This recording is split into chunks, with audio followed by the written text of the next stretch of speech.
Hey guys, nakikita mo itong juice. Ano to? Sinunog na bigas, ginawa kong juice. Kasi nagtatae ako eh. Gamot to sa pagtatae. Ilang beses na ako uminom ng gamot, wala pa rin effect. Kaya itong ginawa ko, nagsunog ako ng bigas.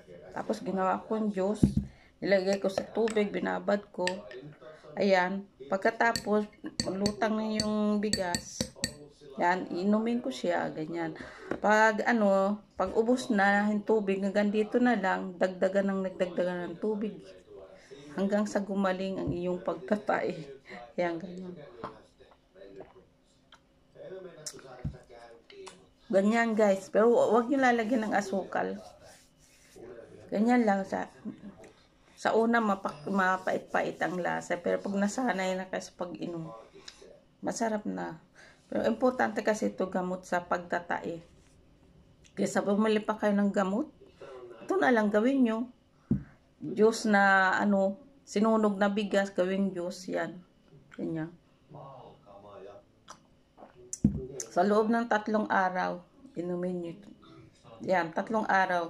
Dagdagan na lang ng tubig pag nauubos. Ganyan. Ganyan, ginagawa ko guys. Ang sakit na nga guys ng ng almoranas ko sa katayin. Nakainom na ako ng gamot. Ganun pa rin, nagtatay pa rin ako. Kaya nga ito na lang ginawa ko. Bigas na lang kaysa magastusan pa ako. Yan, ginawa ko bigas. Hindi talaga umaano sa gamot.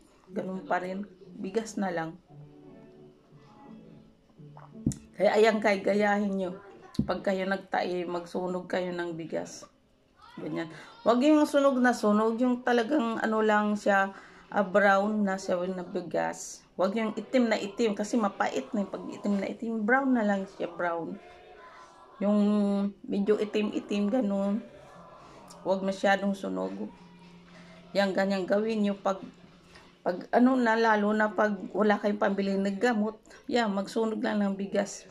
Huwag nyo lalagyan ng mantika, isangag lang na walang mantika. Paitim lang.